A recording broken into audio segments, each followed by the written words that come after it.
Sosok NYPNS wanita di Mabes Polri jadi tersangka kasus penipuan tukang bubur di Cirebon 310 juta rupiah. Sosok NY oknum PNS Mabes Polri yang jadi tersangka kasus penerimaan Bintara tahun 2021 yang mengakibatkan seorang tukang bubur menjadi korban. Seperti diketahui, Wahidin tukang bubur di Cirebon menjadi korban penipuan oknum polisi berpangkat AKP dengan inisial SW yang meminta menyetorkan sejumlah uang kepada seorang perempuan berinisial NY. AKP SW menjanjikan anak pertama Wahidin, masuk Bintara Polri pada masa penerimaan 2021 lalu.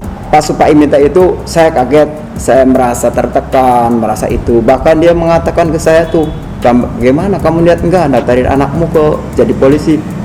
Ya saya bela lah, orang saya pengen jadi anak polisi, sampai 20 juta pun saya kasihkan, itu ke bukti keseriusan saya. SW meminta uang kepada Wahidin dengan total 310 juta rupiah, secara bertahap.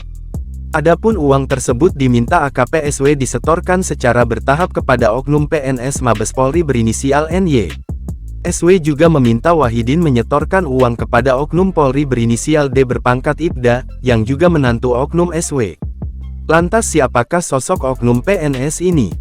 Dilansir Kompas.com, seorang wanita berinisial NY merupakan oknum PNS bagian SDM Mabes Polri yang saat ini bertugas di Yanma. Kemudian tersangka N meminta uang. Tersangka N meminta uang kepada korban sejumlah total 300 juta secara bertahap. Adapun NY ditangkap pada Sabtu tanggal 17 Juni tahun 2023, malam di kontrakannya di Jagaraksa, Jakarta Selatan oleh Satreskrim Polres Cirebon. Penangkapan ini dilakukan lantaran, NY selalu mangkir saat dipanggil untuk dimintai keterangan sebanyak 3 kali, sejak September tahun 2022 lalu. Kondisi NY yang tidak kooperatif membuat penyidik mengeluarkan surat perintah membawa NY untuk dimintai keterangan. Pada Minggu tanggal 18 Juni tahun 2023 petugas langsung melakukan gelar perkara dan menaikkan status NY menjadi tersangka kasus penipuan dan penggelapan terkait penerima Bintara Polri tahun 2021.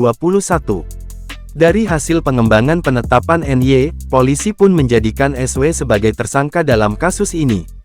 Polisi masih melakukan pemeriksaan secara mendalam terkait peran-peran dari para tersangka. Polisi juga masih melakukan pemeriksaan terhadap beberapa oknum-oknum lainnya yang diduga terlibat kasus penipuan dan penggelapan tersebut.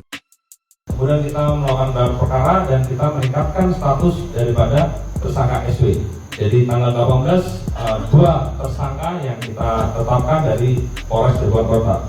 Kemudian untuk penerapan pasal terhadap tersangka SW yaitu pasal 55 dan 56, junto pasal 372 dan 378 dengan ancaman pokok sepertiga daripada pidana pokok. Selanjutnya proses akan kita dalami lebih lanjut dengan menerbitkan surat panggilan tersangka kepada tersangka SW. Mungkin kalau dari Polres Cirebon Kota demikian rekan-rekan media.